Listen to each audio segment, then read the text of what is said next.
Hello everybody, it's your Peacekeeper coming at you with a much requested update video on the battleship captain skills for US battleships. If you've been watching my how to play videos on the US battleship tree, you will recognize the fact that many of the skills have either changed, same with the upgrades, mind you. Many of the skills have either changed or have been removed or are no longer functioning as previously intended. There are a number of different ways to set up your captain, so let me just run down what I think are probably the more selected builds and then some more generalized builds. So I'm going to break some of these down into what I'm going to call an aggressive build and a passive build. And what I mean by aggressive and passive is if you are a person who pushes caps, and you are up front and have to be up front, I'm going to call that an aggressive build. If you're a person who plays more of the mid-range game and the only fire you're really taking is maybe the long-range cruiser fire or long-range battleship fire, the more passive build might be better for you. So I'm going to have two different AA builds, an aggressive build and a passive build. I'm going to have a secondary build, which I'm not going to recommend to people, but I'll go through it anyway, and a concealment build. Those four builds right there are probably the more common ways in which people play US battleships. I also have two more generalized builds that give you a 19-point captain and a little bit more, well, for lack of a better phrase, jack of all trades. So let's break them down. Alright, so the first one that I'm going to cover is what I'm going to call the aggressive AA build. This build focuses entirely on being up close and personal with the enemy. This is only an 18-point captain, so bear with me. That 19th point is probably going to be a pain to get to anyway. But this is my recommendation if you're one of those people who wants to have a lot of AA fire but being up close and personal. Basic firing training for increasing the DPS of your secondaries. Expert Marksman for the Major League Gamer Quickscope, aka Faster Turret Traverse. Superintendent for the extra fighter charge and the extra health charge. Advanced firing training for increasing the defensive firing range of your AA. And Manual AA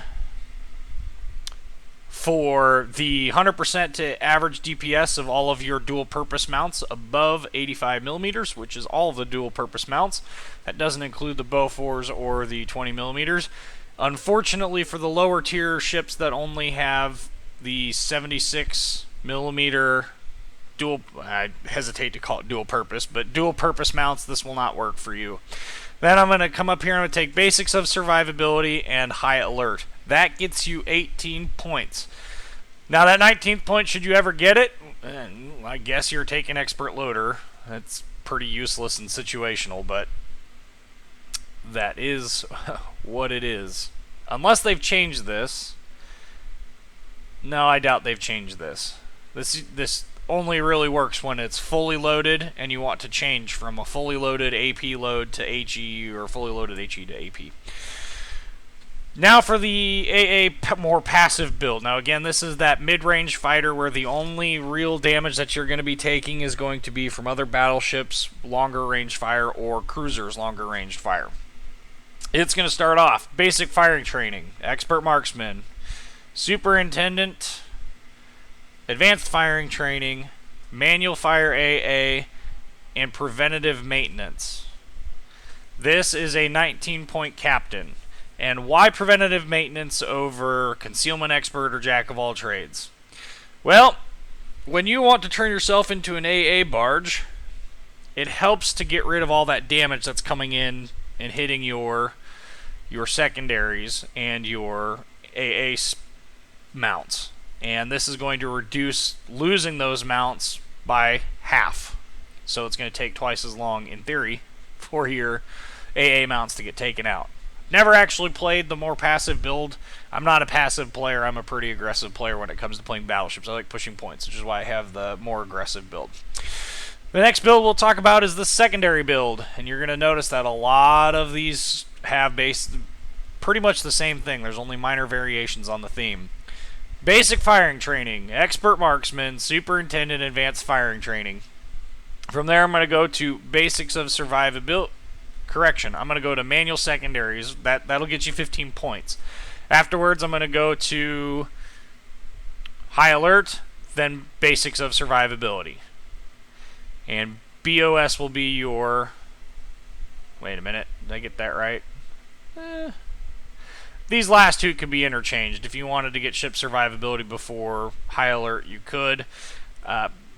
I think the 10% reduction in damage control party, which is your instant repairing of all fires, floods, or otherwise damaged components, I think that's a little bit more useful to have first, and then basics of survivability. The concealment build. This is the more popular build with some of the players. I particularly don't care for it.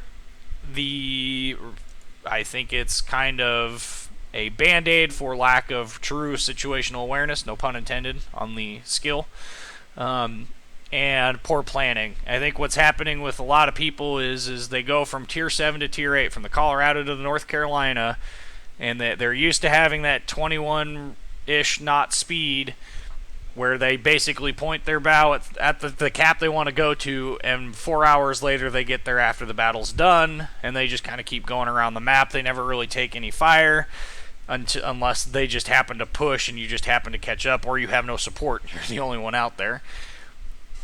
And then they get to the North Carolina that has a 28 knot speed, and then they go, oh crap, I just beat most of my support here. Oops. And I'm getting screwed. So now I need to somehow get out of this situation. So I'm going to come to a complete stop, which the high tier meta is very annoying. And then I'm going to back out of this, and as soon as I disappear, I'm going to turn broadside and run. Or, my personal favorite thing to do is... Y'all ready for this?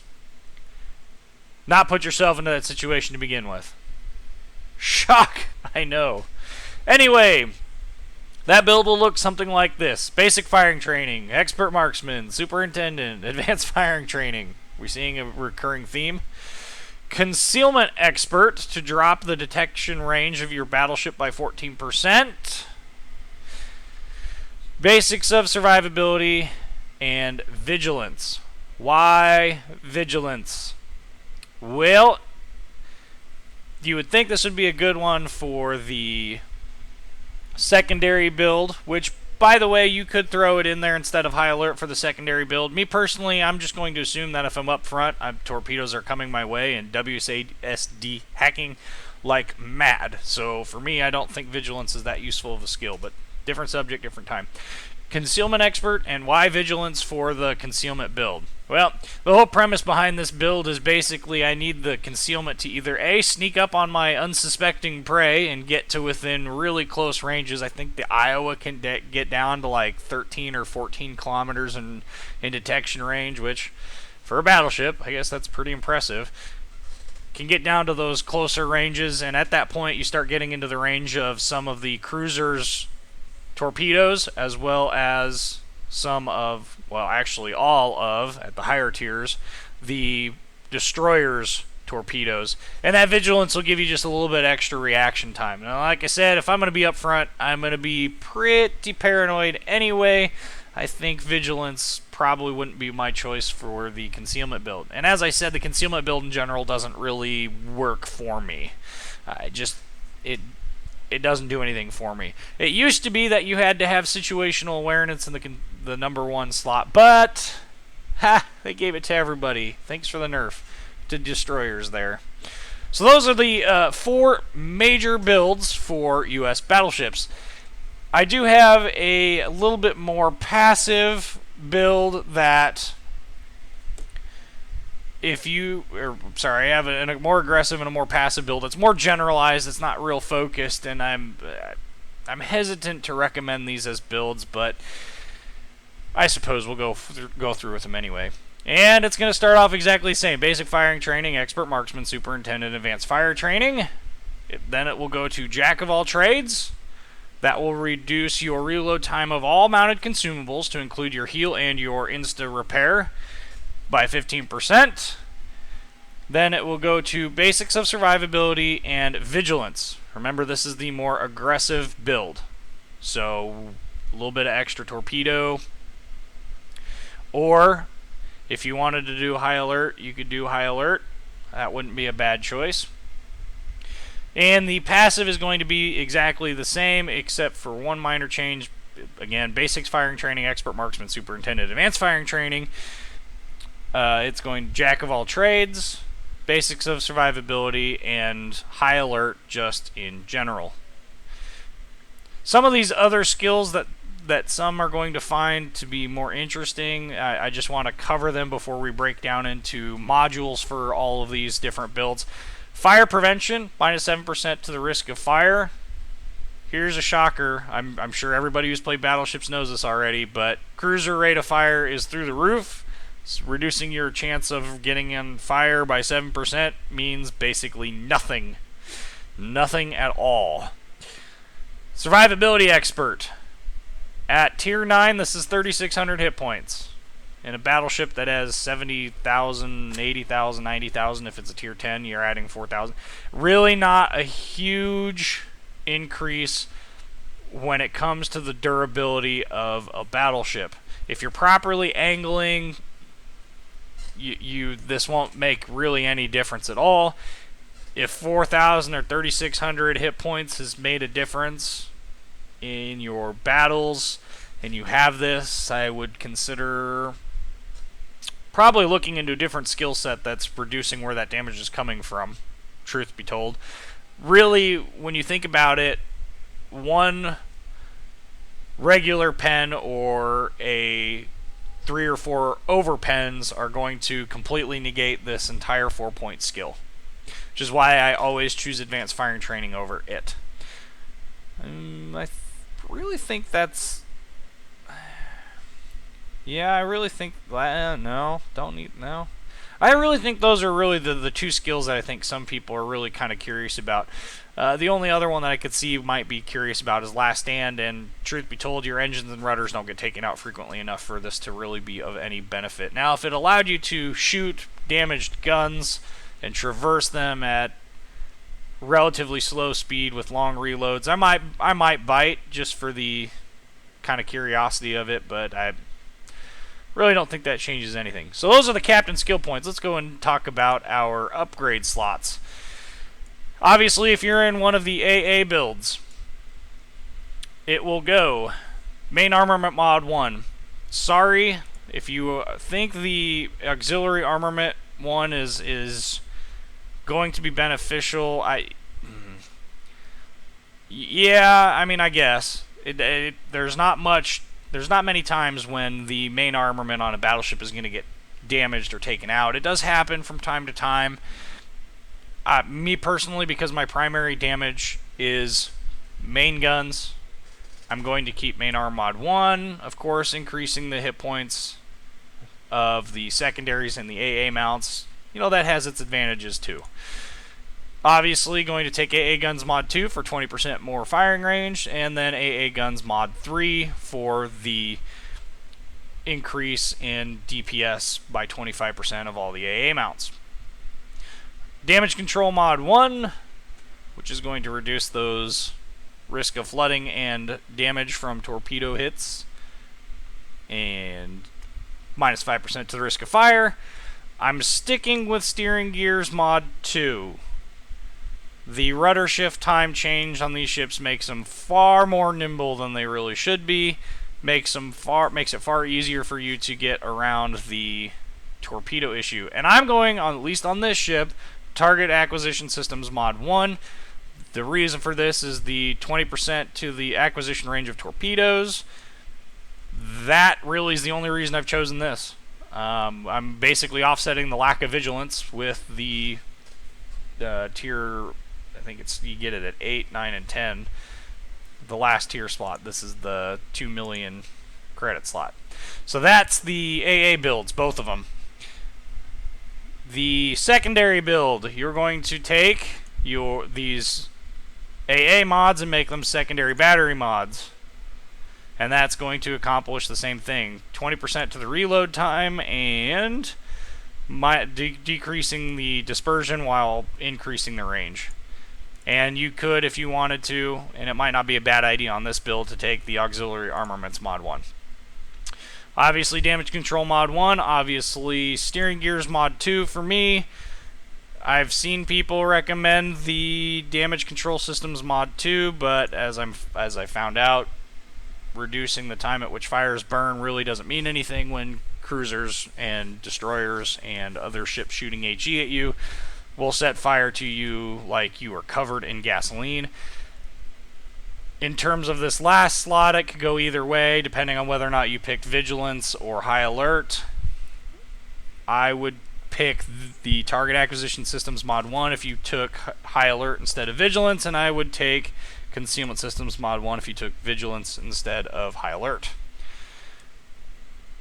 Also, I still don't recommend the secondaries build. The secondaries on these have a very short range of 7.6 kilometers. You are going to get outranged by base, Yamato's base, Izumo's, and I believe, and I don't know if this is true or not, I've just seen rumblings about it on the forums, the Bismarck and up for the German battleships when they come in are going to smoke you with secondary range. Anyway, the concealment build.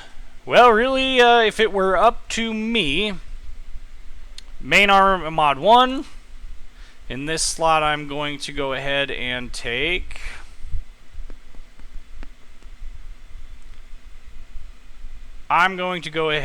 stick probably to AA Guns Mod 2. The extra firing range obviously isn't going to matter. This slot I'm going to take the main battery Mod 3 or Artillery Plotting Room Mod 2. So Artillery Plotting Room Mod 2, minus 11% to max dispersion. Main battery Mod 3 is going to increase the time it takes for your turrets to turn 180 degrees or slow down your turret traverse for a 12% reduction in load time for your main guns. So your main guns are going to come up, I think it's like 25 or 26 seconds is what it comes out to be. Obviously, Damage Control Mod 1. I am still sticking with Steering Gears Mod 2. And Concealment Systems Mod 1. And this is what I'm talking about when you can get the detection range down into like 13s and 14s. In terms of more generalized builds, main armament mod 1. I'm still sticking to AA Guns mod 2 because increasing the range on these, they're not snipers. They've got really crap dispersion at max range for some odd reason. I would probably take the Artillery Plotting Room mod 2 for this slot, just simply based on the fact that the increase in dispersion is going to allow you to play at a little bit longer range without the detriments of the increasing your range to level 10 or whatever you want to call it. Damage Control Mod 1, that's another staple.